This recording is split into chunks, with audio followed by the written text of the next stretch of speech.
Wilayah Galilea yang menjadi pusat teknologi pangan Israel diserang pasukan perlawanan di Lebanon, Hizbullah.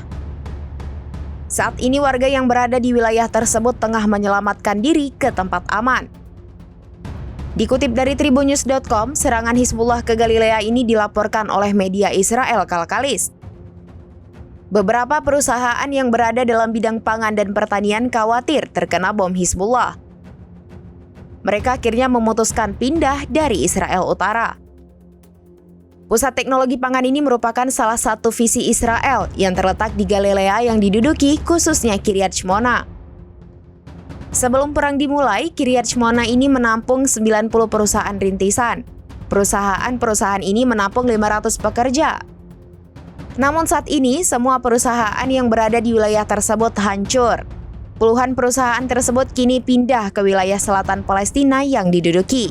Para pengusaha takut untuk kembali karena tak ada jaminan keselamatan.